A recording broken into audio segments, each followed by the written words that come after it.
atualizado tem umas 5. Agora, né? Porque... mas assim, quais? A1. Só tem 2. 3. O 3, opinião pública e opinião pública e dados. Dados. Quem precisa? A da opinião pública. esses 3. E a da RBT. A RBT também é. Então você imagina que é muito pouco, tá certo? A gente quase não tem muito para onde correr. Porque, e assim, eu não preciso dizer para ninguém que esses coisas são muito fechados. O professor do Piauí não tem nenhum tipo de querer se fazer de vídeo, qualquer coisa parecida. Mas é muito mais complicado para a gente. Um aluno nem se fala, tá certo? E quando a gente consegue fazer uma revista, consegue tradução, consegue todo, a gente também tem o mesmo problema que a gente tem que fazer para eles. Então, tem que fazer, de preferência, para quem é de fora, não é de fora do país, não. É de fora do país. Então, assim, sempre pensando que é questão da internacionalização. Então, assim, nós temos uma série de problemas para quem está numa situação nossa, de consolidação, que não teve esse planejamento todo, que a coisa caiu meio no colo da gente, que de fato caiu, tá certo? A gente tem esses anos todos brigando para a contratação de professor. Você não imagina o que é brigar para a contratação de professor, que quem está aqui já sabe, não é uma coisa simples, tá certo? Contratar. Até para fazer a correção do português de uma revista é complicado, para fazer a tradução, porque você tem um tradutor, 2, para a universidade toda, e é complicado para você conseguir isso. Agora a gente está contratando uma empresa de fora para a coletoria de pesquisa, para dar conta, mas para a gente convencer o reitor que isso é importante, porque a prioridade não é essa, tá certo assim? Então tudo isso dificulta para um programa como o nosso. Agora assim, mesmo assim, a gente vem conseguindo sobreviver. Eu estava falando até para o amigo. A nossa preocupação agora, o Nivaldo, é a consolidação, tá certo? É ter condição de sobreviver. E aí a gente está tentando jogar com as regras da CAPES. Tentando trazer alunos estrangeiros, porque tem um cálculo lá também, que tem não sei quantos alunos estrangeiros, para não sei quantos alunos brasileiros, então a gente está facilitando que os alunos que alunos estrangeiros não façam, só tenham o projeto, não tenha que vir de lá para cá, como faz aluno que como faz outras universidades. Então, nós estamos tentando jogar dentro das regras da CAPES, apesar da gente ter uma série de limites, para que a gente possa sobreviver, para que a gente possa consolidar o programa. Pensar em 4, como vocês estão pensando, ainda não é meta da gente. Se for, ótimo, se vier, vem muito bem, mas por enquanto é sobrevivência. É fazer parceria com o INPE, tá certo? Assim, a gente está tentando fazer uma série de eventos como opção para ver se a gente consegue preencher o máximo que a gente possa os critérios da CAPES, e a produção a gente é importante, a gente vai ter que lutar por isso, mas ela também quer que a gente possa somar, porque a gente hoje ainda não tem uma produção, tem um corpo de professores, mas é um corpo de professores muito novo, todo mundo conquistado, formado a partir de 2010 para cá. Eu mesmo, o meu Estado, instituições políticas e desenvolvimento, Estado, movimentos sociais, cidadania e comportamento político. Aqui nem preciso dizer. Aí tem para cada área nós temos 2 linhas. Área 1, esta área do desenvolvimento econômico e social, e instituições políticas e processos decisórios. Área 2, comportamento político e sociedade, e movimentos sociais e cidadania. Obrigado.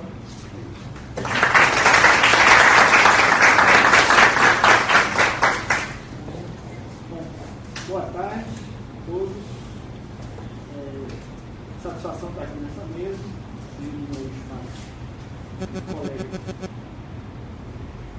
que fazem parte do programa de pós-graduação no Nordeste, ao lado do nosso coordenador, os palhares que estão aqui nos prestigiando nessa segunda rodada. E importante ter a presença de vocês, os alunos de pós-graduação, da comunidade que tem interesse na ciência política, para entender um pouco do funcionamento da ciência política enquanto disciplina que vem sendo construída, Essa construção ela tem vários capítulos, a gente viu apenas alguns capítulos disso. Eu queria fazer algumas, vou tocar em alguns pontos que eu acho que podem ser complementados, sem falar.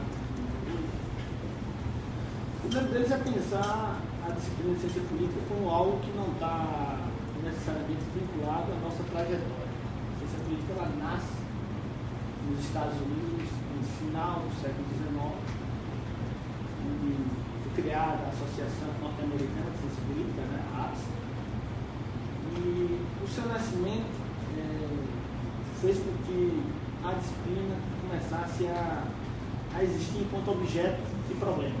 Objeto, qual é o papel desses profissionais que se auto-intitulam cientistas políticos? O que é que eles... qual é o objeto que eles devem olhar, mirar? E obviamente que as primeiras respostas foi na direção do Estado. O Estado é, por excelência, o objeto primeiro de análise da ciência política. Não falando do Estado nos primórdios, o Estado enquanto funcionamento, como estrutura, depois o Estado na sua inter-relação com a sociedade. Esses primórdios, né, da ciência política nos Estados Unidos também trouxeram elementos que a gente viu aqui na discussão que nós tivemos pela manhã e agora à tarde. A política, ela em si, já dizia Aristóteles, uma arte. E era uma arte que envolvia muita gente, muitas pessoas, e muitas formas distintas da sua emancipação, né? Ou seja, o que é o político, como se trata a política, etc. E essa multidisciplinaridade do político também se traduz na própria institucionalização da ciência política enquanto disciplina que estuda o Estado. Tal qual no Brasil, também nos Estados Unidos, a ciência política ela é tributária do jurídico, ou seja, ela nasce do direito, nasce dos debates entre os constitucionalistas norte-americanos. Muitos vinham da história, que vinham também historiadores da Constituição. Vocês sabem que os norte-americanos são fissurados na sua Constituição. Então, a Constituição, a regra das regras é algo quase que tudo como uma religião. Isso, segundo alguns historiadores da ciência política nos Estados Unidos, teve um peso na própria formação da disciplina naquele país.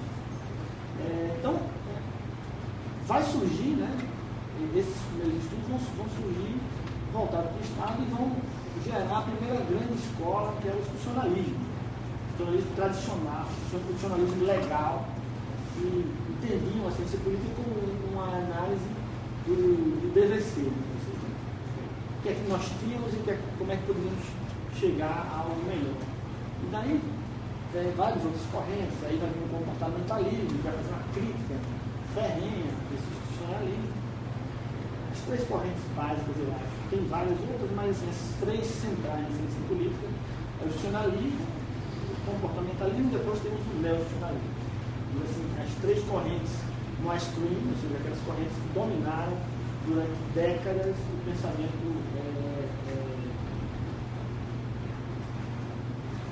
da ciência política norte-americana e, no rebatimento, a ciência política mundial. É óbvio que essas três correntes teóricas não se esgotam. Uma retroalimenta a outra, o comportamentalismo nasce da crítica ao nacionalismo, o nacionalismo nasce de uma reconstrução do nacionalismo, acoplando toda a crítica feita pelo comportamentalismo, e também não se esgota, ou seja, outras correntes, elas um pouco criam, mas não têm a mesma força histórica de explicação dos fenômenos políticos que tiveram essas correntes. Então, esse eu acho que é um ponto importante dizer, que, ou seja, esse fenômeno de ter várias disciplinas, iniciando a ciência política no seu início, é algo internacional, é algo mundial. Está na Europa, está nos Estados Unidos, está no Brasil.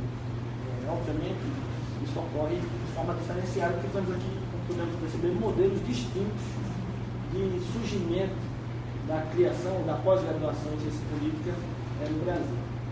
Depois eu falo um pouco sobre isso. Mas, enfim, essa me parece ser uma coisa que precisa ser pontuada.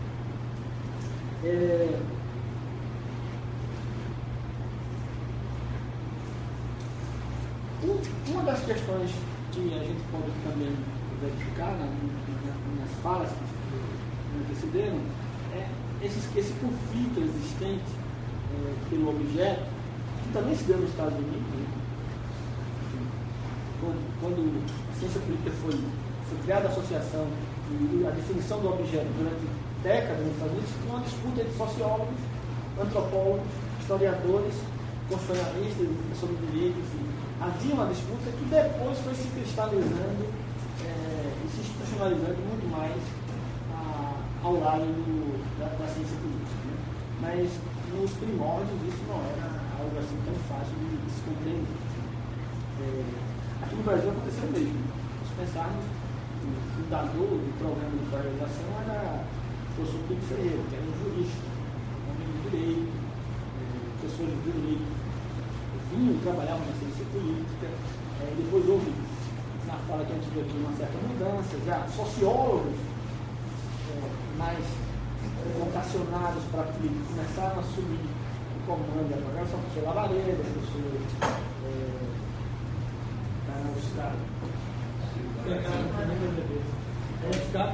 o Silvio Maranhão também, sociólogo, o Magalhães, né, o Azevedo, e depois temos uma terceira geração, que já é uma geração de antropólogos, propriamente dito, né, formados, tanto aqui no Brasil como fora do país, que de certa forma tocam o nosso programa. Mas esse é um modelo, de criação dos programas, ou seja, nesse conflito existente de sociologia, direito, etc. Na verdade, o conflito hoje é maior com a sociologia, né? Nós podemos perceber aqui. O nosso exemplo, o exemplo de dois colegas que falam sobre a criação da ciência política nos seus estados, que a sociologia, de certa forma, se sentiu ferida com a emancipação da ciência política. A sociologia, isso se deu, se você, por exemplo, no nosso caso, especificamente que eu acompanhei, que eu tive diretamente ligado a esse processo aqui, com isso ganhei muitos amigos, mas a sociologia, se você for analisar, por exemplo, as atas de criação do curso de graduação em ciência política, do departamento de ciência política, isso foram reuniões intermináveis, que duravam tanto no departamento de ciências sociais, que é abrigado a ciência política, como no Conselho Departamental do Centro de Filosofia e Ciências Humanas, do CEFIC. Eram problemas de entrave o tempo todo para a emancipação. Até então a gente achava que a coisa ia ser mais tranquila, mas não foi, porque essa emancipação gerava, ela afetava uma política interna que é a distribuição e alocação de recursos. Ou seja, a criação de um departamento implicava dizer que as vagas que vêm para a ciência política nem iam ser mais fiscalizadas pelos sociólogos. Eles não podiam mais subtrair as vagas. Aqui tínhamos um grande problema. Por exemplo, a vaga que eu fiz concurso foi uma vaga estratégica, já veio carimbada da reitoria para a ciência política. Porque quando se mandava a vaga para a ciência política, nas reuniões de colegiados se mudavam a destinação da vaga, e a vaga ia para a sociologia ou para a antropologia. Sempre foi assim. Isso é generalizado, e isso só se resolve com a criação do departamento. Ou seja, é como funciona a política burocrática interna dentro das universidades. Se para criar um departamento é uma luta também. Então, quer dizer, para dizer que a história da institucionalização da ciência política passa necessariamente pela história de funcionamento das nossas instituições federais. Boa parte dessa história passa por aí. Como é que se distribui e aloca recursos dentro dessas instituições. Uma coisa que não foi estudada até agora, que é muito pouco estudada, é a política científica brasileira.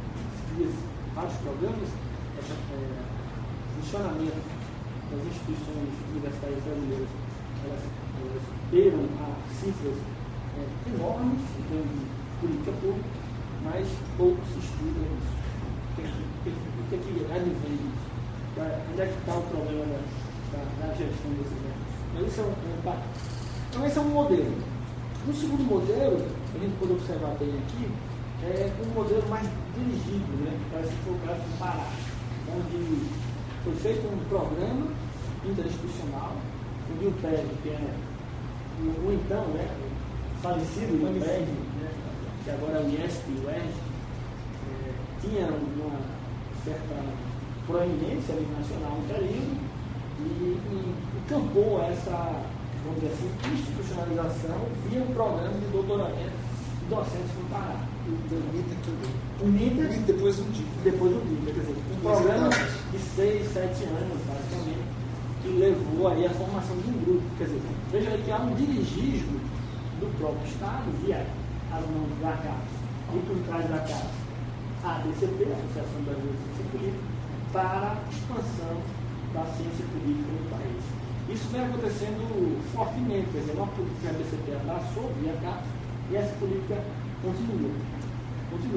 E, no meu ponto de vista, ela rompeu um ciclo que eu considero importante, embora precise ser avaliado os frutos disso, que é um ciclo de um certo elitismo da ciência política no Brasil. No Brasil, se você olhar os estados, as unidades subnacionais, você vai verificar que às vezes tem estado que tem mais de um programa de sociologia ou de antropologia. Então, quase todos os estados subnacionais eles possuem programas de pós-graduação em sociologia e antropologia. A gente não pode dizer o mesmo sobre a ciência política. Isso não é uma verdade. A ciência política é a prima pobre. Agora, por que é a prima pobre? Sobretudo pelo modelo de, no meu ponto de vista, de institucionalização que se criou da ciência política no Brasil, que era o modelo elitista.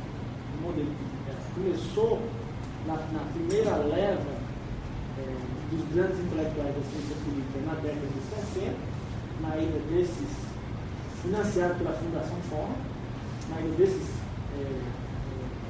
ditos brilhantes alunos de ciências sociais para os Estados Unidos, e eles fizeram seu doutoramento. Estou falando aí do Vanderlei Guilherme dos Santos, José Murilo de Carvalho, Olavo Brasil de Mão Júnior, Fábio Vanderlei Reis e tantos outros. Esse pessoal foi para os Estados Unidos, se formaram em universidades de grande reputação, Stanford, Berkeley, enfim, todas essas universidades, e voltaram para o Brasil com a missão de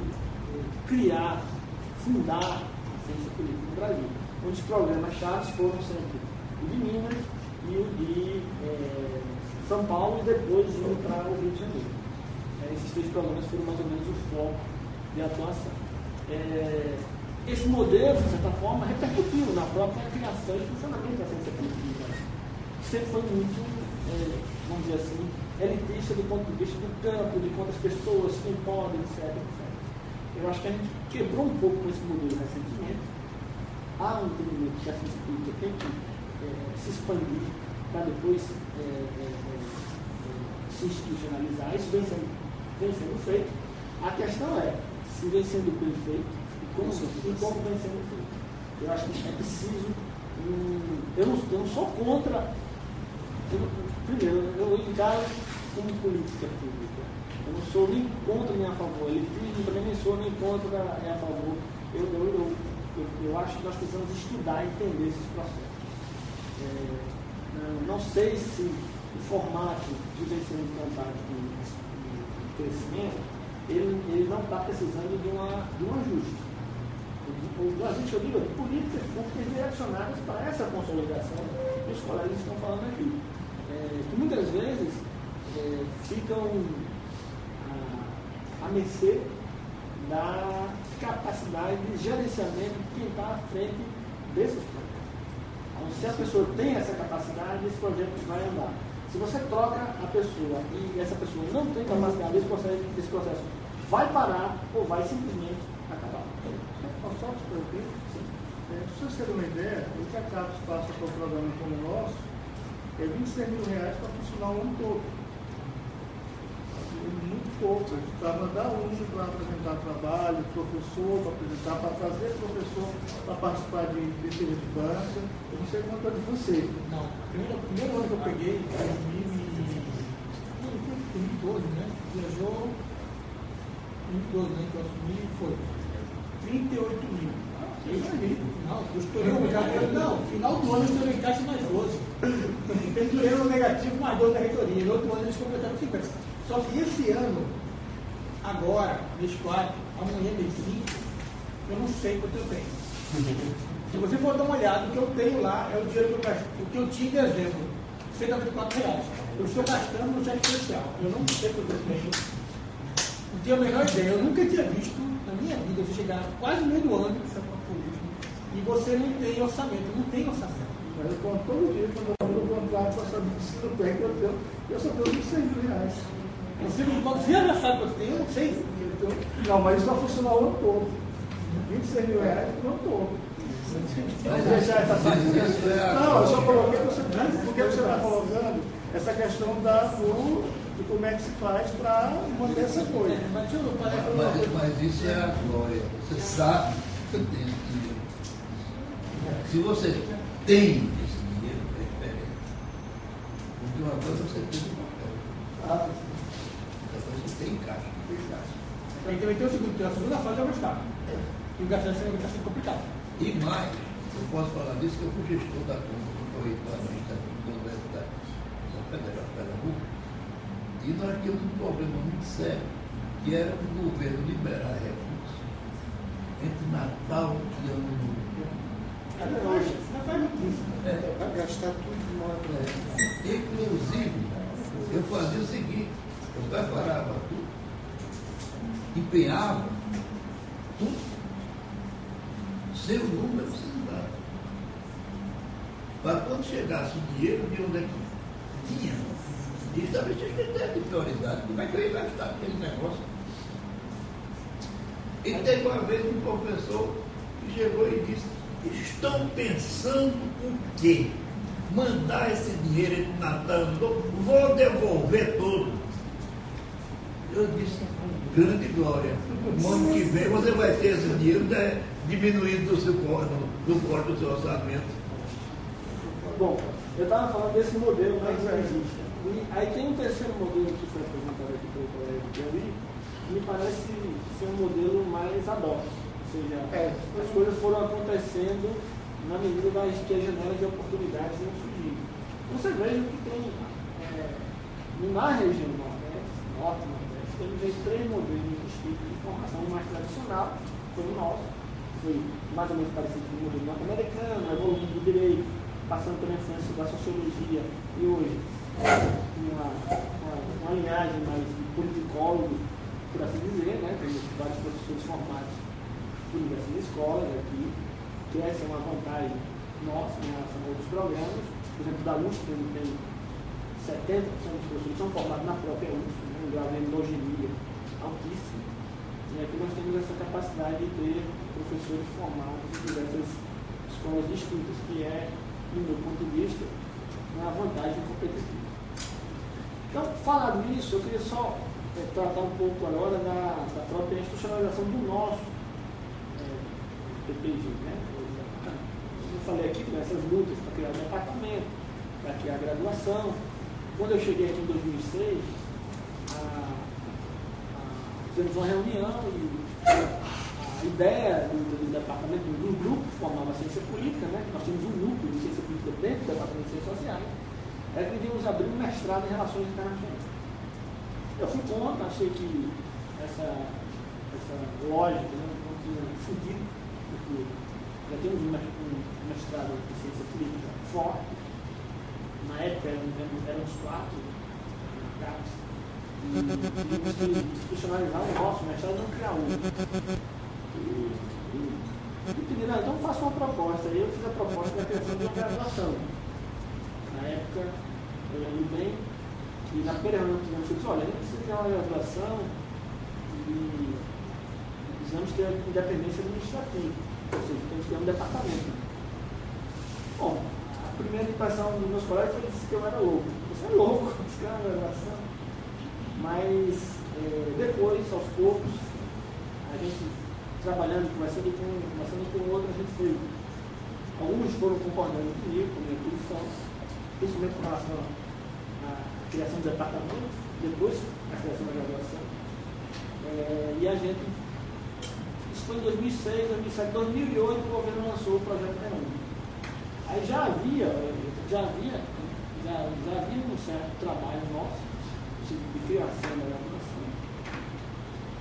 E isso terminou culminando com a aprovação em 2008 do projeto pelo MEC da criação da graduação. Em 2009, nós começamos o curso de graduação. Isso foi fundamental, porque sem esse curso nós não conseguiríamos oxigenar o departamento com novos professores. Teve de imediato 5 contratações. Então o grupo que tinha 9 professores passou para 15. E depois outras pessoas saíram. Enfim, hoje nós temos um grupo renovado que tem trabalhado em vários campos. O professor Nivaldo falou aqui, vocês viram amanhã, né? Os 2 programas, mestrado e doutorado, temos o mestrado profissionalizante, temos a graduação. E tudo isso vem sendo articulado com a política de gerenciamento conjunto desse programa. Né? Temos tido um apoio muito grande, principalmente no mestrado profissionalizante, dos nossos egressos,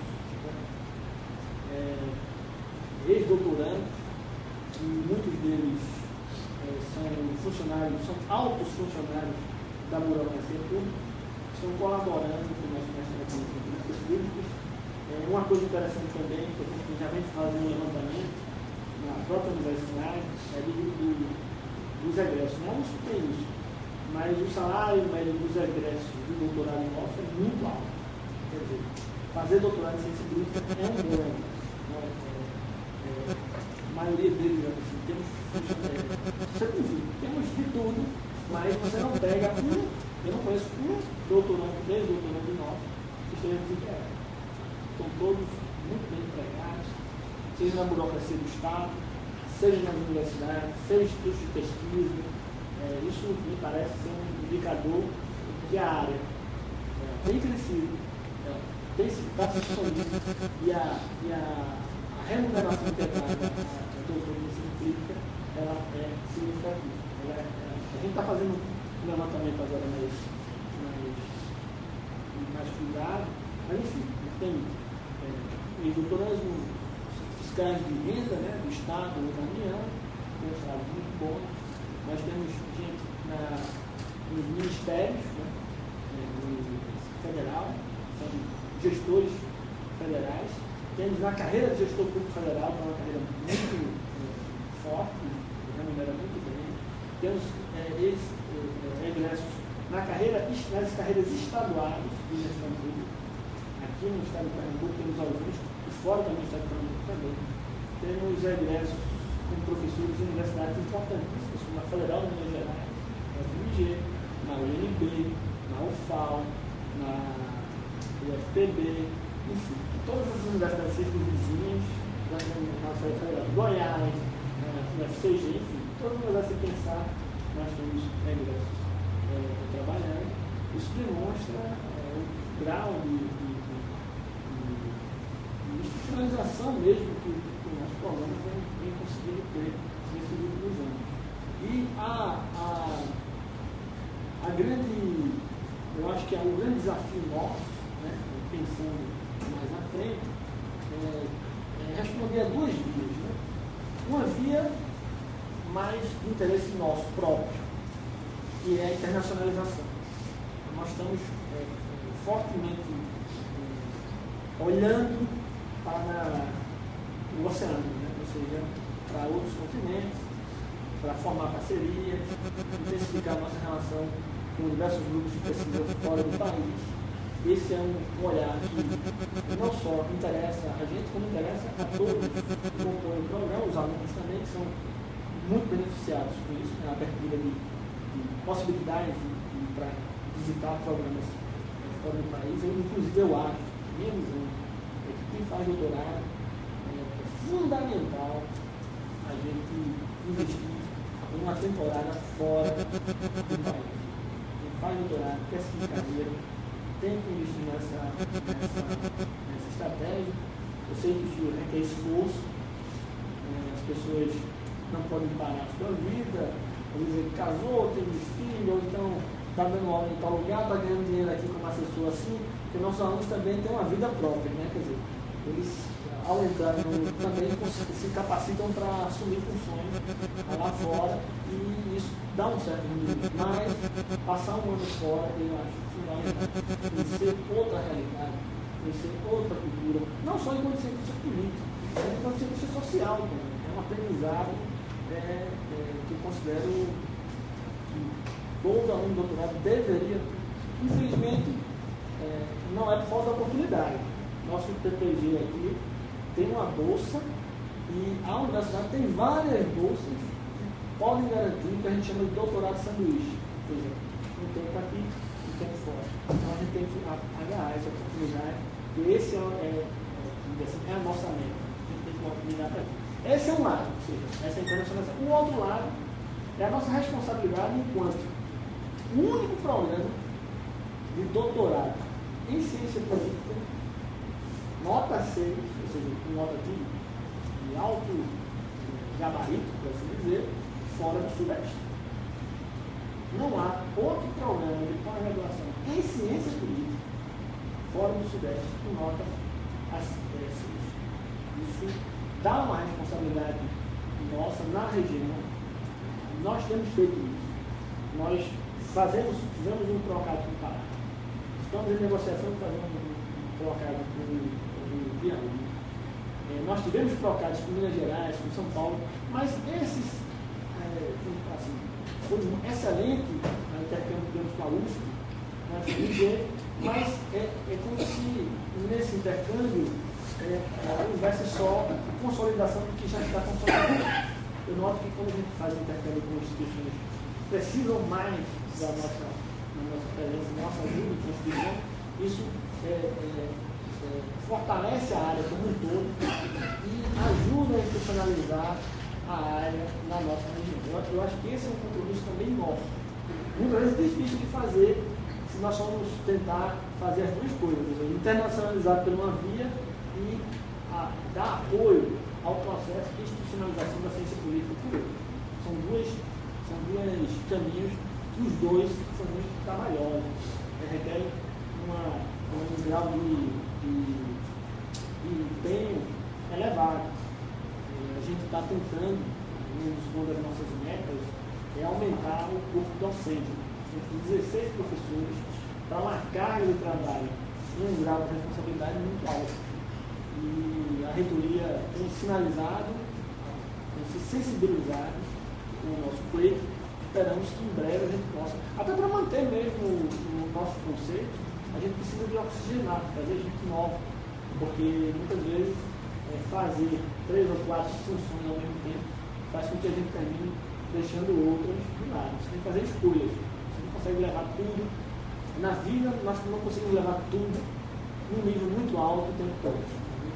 Nós somos movidos por curvas, né, de maior e menor, e óbvio que uma equipe bem montada, uma equipe estimulada, preparada para os desafios, ela só assim, com esses critérios, nós podemos alavancar novos horizontes e manter o nosso compromisso, seja interno ou seja externo, um mais vocacionado para a nossa posição atual e outro de responsabilidade social. A ideia de que faz parte do nosso papel, como foi o Pérez, no apoio ao Pará, a Unicamp, isso faz parte do nosso papel também agora, esse tipo de apoio.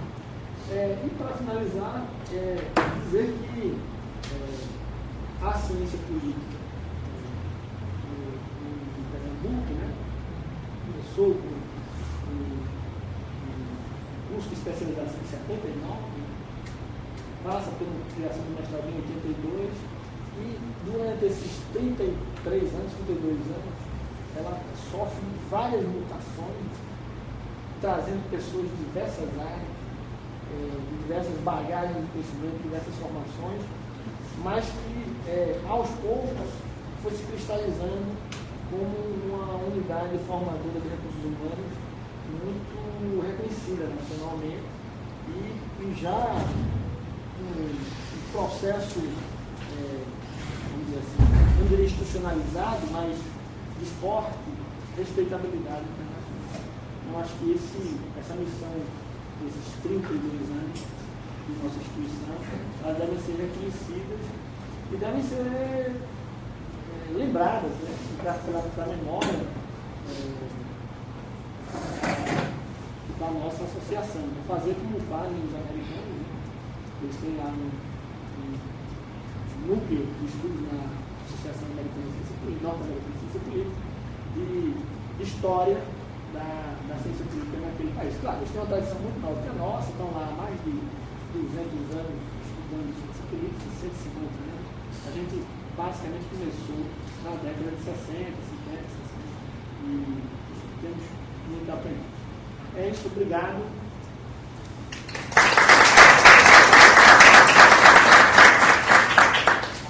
Bom, pessoal, agora é a minha vez de falar alguma coisa que não dá para fechar. Bom, como eu falei de manhã, a ideia desse seminário nasce da CCP, a Associação Brasileira de Ciência Política. Ela tem o apoio da Fundação Ford, e nós estamos executando aqui em Pernambuco, Pará e Piauí. Eu fui o primeiro professor da pós-graduação que tem, vamos dizer, história na casa, de graduação e doutorado. Eu fiz graduação aqui, em economia numa particular, em meados dos anos 80, e naquela época, fazia ciência social que era sociologia. Ninguém sabia o que era ciência política. Ninguém descobriu que ciência política não entrava no curso. E foi o meu caso. Economia e fazer ciência social aqui, sociologia. Eu vim descobrir que ciência política dentro do curso, e aí eu me que é culpado de eu estar aqui, eu estar apertando o pessoal, né? A Rebeca sabe que quando eu aperto bem, é que Figueiredo.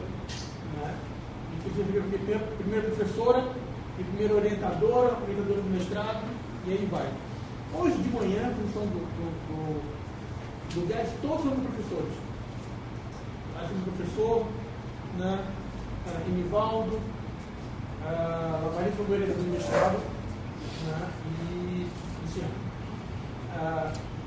Quando eu vim fazer esse mestrado aqui, início dos anos 90, né? É aquela fase que o Estado vai cair ou não vai cair, tinha poucas bolsas, tinha 2 bolsas generadas, eram 2 bolsas no mestrado, se eu não estou enganado, era aí. Aí eu tinha que fazer uma na loteria. E naquela época, no mestrado, foi interessante. O mestrado foi em 32, a primeira tese foi em 36, 4 anos depois. Eu tese da Cristina. A Cristina foi a primeira. Por que 4 anos depois? Porque eram 48 créditos.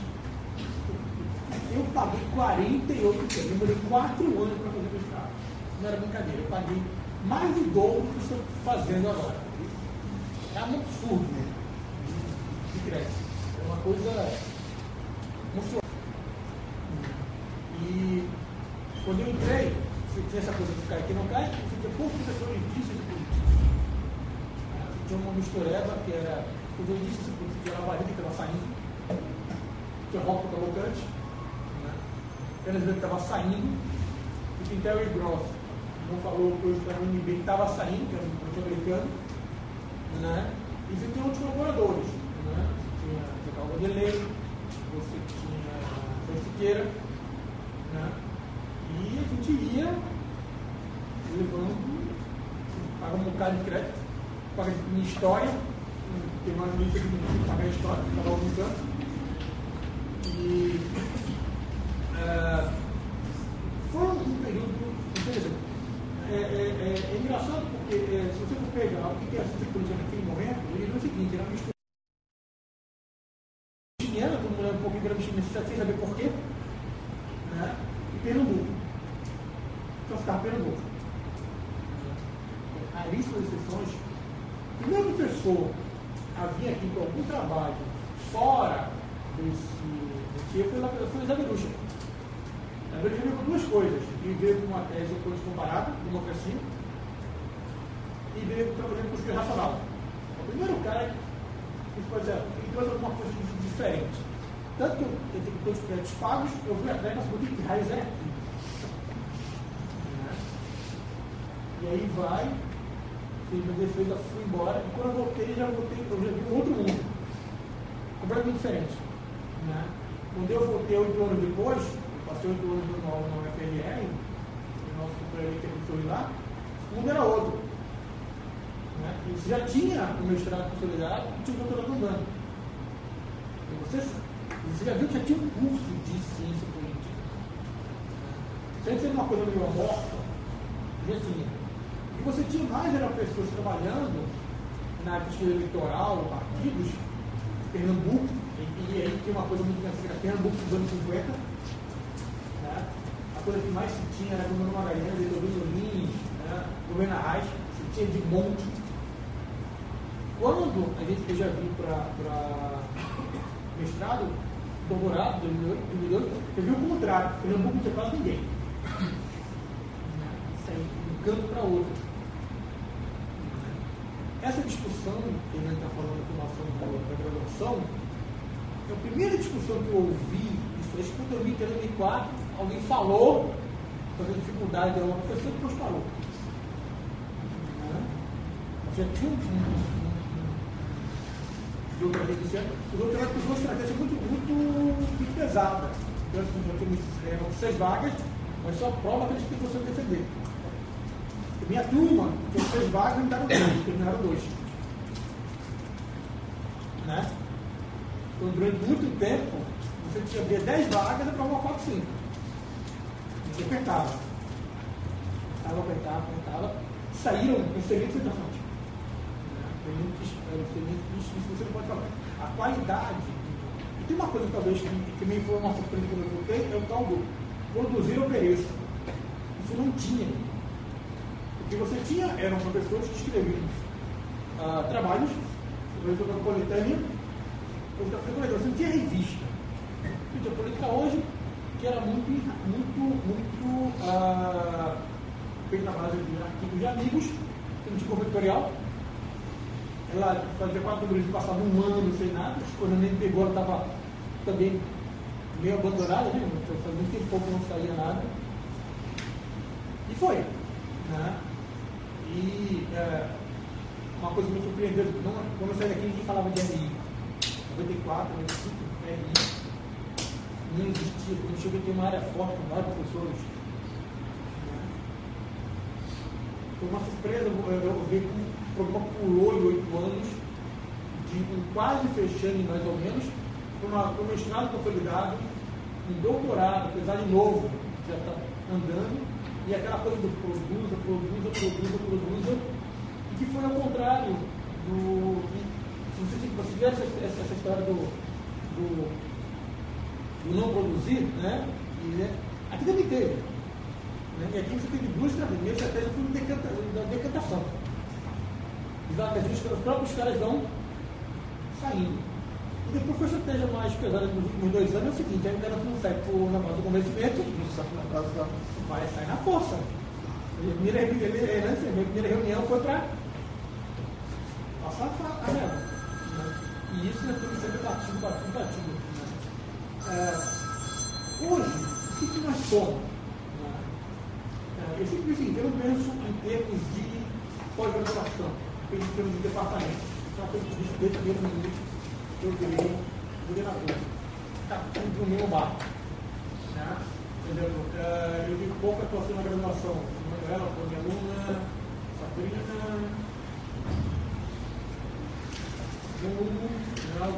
eu digo muito pouco a graduação, porque eu já vim logo encarcelado por aqui.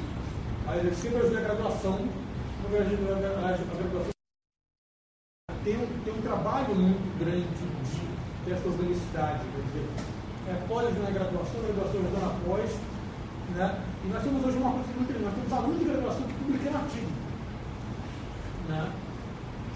Uma coisa que alguns anos atrás você nunca iria imaginar. Nós temos alunos hoje, quando trabalham na Grécia, né? Estados Unidos, tem um orientando da Grécia, fazendo trabalho. Então é uma coisa que, para mim, é um negócio surpreendente. Nossa graduação é muito boa, mestrado, meu doutorado também. Essa coisa da qualidade importa muito. Você já passou o quê? 6 anos, 6 meses na Europa, né? 7 meses na Europa, pesquisando. Né?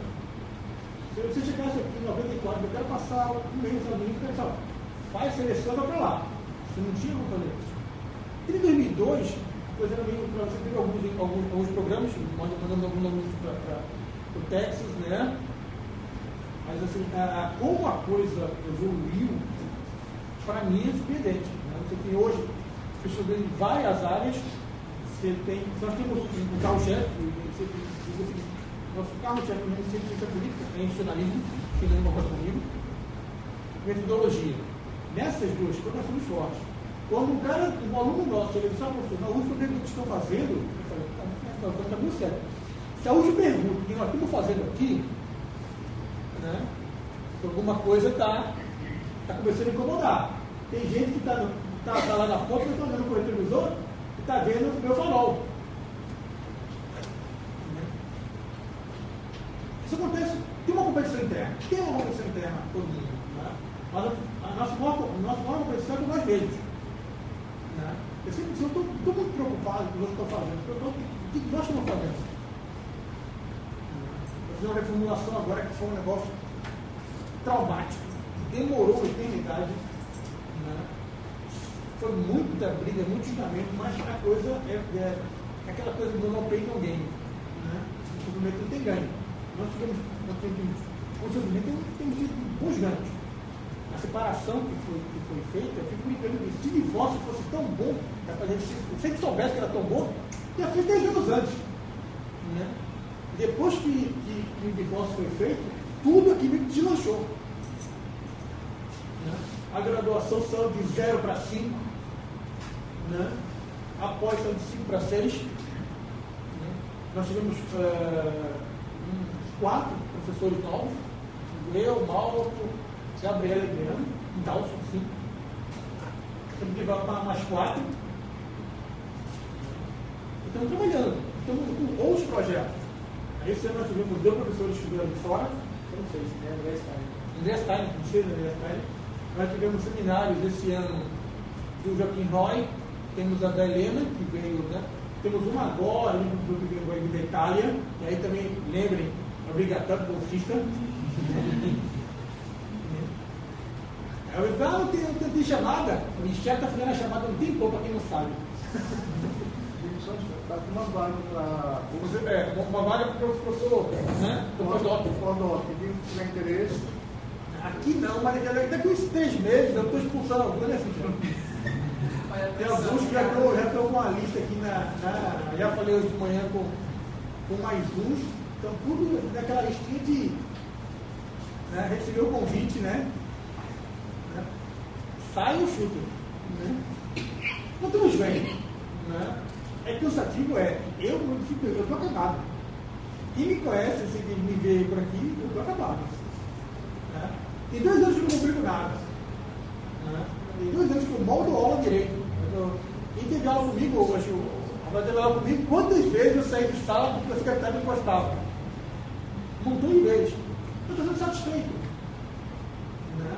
Porque eu estou vendo a coisa está andando. Eu espero que o próximo instituto, né, tenha, quer dizer, todos os 4 aqui já sofreram esse karma, né? Com uma joelhada no vidro. Mas tem satisfação quando você olha para trás e vê que a coisa andou, a coisa está funcionando. Né? Tem alguns anos, algumas pessoas que estão aqui, foram os meus, não está aqui no meu lugar. Né? E eu espero que eu moro na praia. Né? Só por foto do Facebook, né? Porque cansa. Algumas coisas. Eu tenho uma experiência de vida muito interessante. Eu estava no FRR, Roraima, passei 8 anos longe. Né? Passei alguns anos, né? Algum tempo em Campina Grande, quase que eu não vim. Eu estava, venho ou não venho, né? Mas foi essa experiência. Mas o que eu queria, para fechar, é o seguinte: veja só, você, de manhã aqui você teve Paianes, foi aluno, foi professor do Lavareda, depois aluno dele, pouco, né? Trabalharam juntos, né? Mestrando juntos. Foi professor meu, daqui a pouco, vamos dizer, está aqui. Né? A gente fica até brincando, nós temos um problema, a gente está chamando nós 4, temos uma leva de outros 4 que estão saindo para se aposentar, e isso já está parecendo já um problema. Se eu for pensar na conta, é para 8. Né? E você já tem alguns anos, você não vai ter mais Denival, Costa Lima, Guedes vai ficar falando, né? Jorge daqui a pouco também está indo. Né? E não é porque o cara sai e o barco caiu, não. Saiu, vai ter todo mundo correr atrás. Né? A nossa publicação ela é alta, para todo mundo, sofre um pouquinho. Porque na carga administrativo tem uma certa dificuldade, mas não é que se pare. A gente está andando bem. Hoje nós somos um programa não só pelos consolidados, somos um programa de sucesso. Quando eu vejo seleções que vem cara de outros cantos que vêm fazer seleção aqui, acho ótimo. Eu tenho um Sergipe aqui, se eu não estou enganado, né? Acho que o Ranulfo é da onde? Sergipe ou Alagoas? Alagoas, né? Ranulfo que eu falei, tem da Bahia, Ceará. Paraíba aqui é quase, eu fico entendendo que João Pessoa é um bairro da cidade. Né? Tem aqui de João Pessoa, de vez em quando por aqui. Né? Temos no Pará, espero ter no Piauí daqui a pouco. Entendeu? E estamos andando. Né? E aí é o seguinte, né? Se prepare para publicar os artigos de vocês. O pessoal do doutorado tem que publicar artigo e não defende. Está sabendo disso. Um detalhe importante, que na última relatório, um dos destaques, né, da avaliação nossa foi os alunos. Os alunos nossos, eles publicam o segundo corpo discente que mais publica em todo o país. E com prêmios, eu me lembro. E não publica a revista de alto nível. Tem visto em inglês, eu me lembro que Mariana ganhou um prêmio, não tem muito tempo, né? Depois ainda era Fonsal, né? Nós temos alunos de graduação publicando aqui, NBCS, Sociologia Política. E não é de hoje, mesmo da Carlinha, Carla Vanessa, né? Publicou Sociologia Política, eu vi a Joyce por aqui. Eu vi que eu ia ter estagiando por aqui. Depois publicou o Marcos Lima, né? Ela tirando da revista norte-americana. Zé Mário, contigo algumas coisas, tem até um livro, eu tenho 4 caixas de livros. Ó, a Michele, a gente 4 caixas de livros. Então, isso é importante. Né? Publicar é importante. Espero que todo mundo que publique, né, nos ajude a subir mais um pouquinho, subir para 7, né? E daqui a pouco vai ter 8, né? Eu vou logo avisando para os nossos colegas aqui, porque agora não, mas quando eles dividem isso aqui não é uma curva normal. Né? Um belo dia eles vão começar a indicar mais até. Porque a tendência é a seguinte, não é todo mundo que vai subir. Quando tiver um número bom de 5, 6, eles vão mudar a regra e vai cair um bocado para baixo e vai ter 1 ou 2. Né?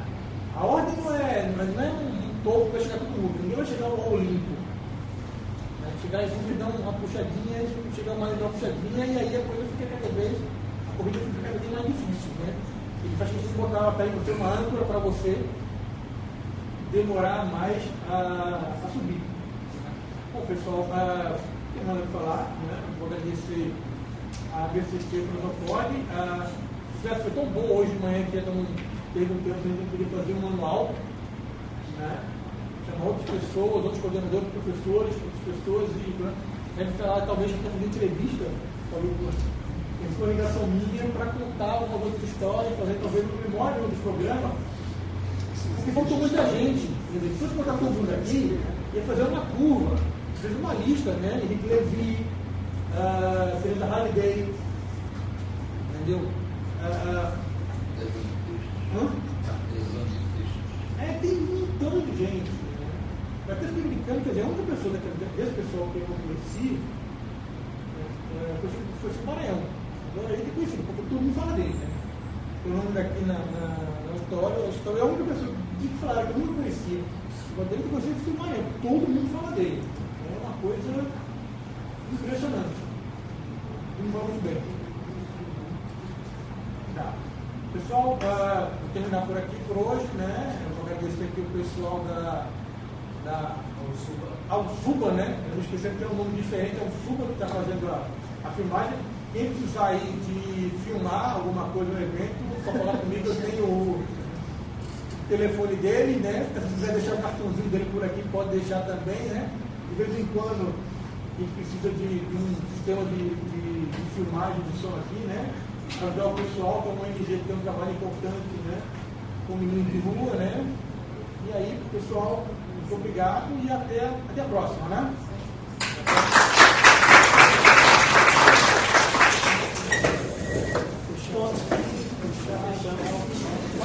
Ó, aquelas 4 caixas que estão na minha sala. Tem 4 caixas que estão na minha sala. Não, vamos fazer como o Michele falou. Eu vou tocar fogo. Tem 4 caixas de livro na minha sala.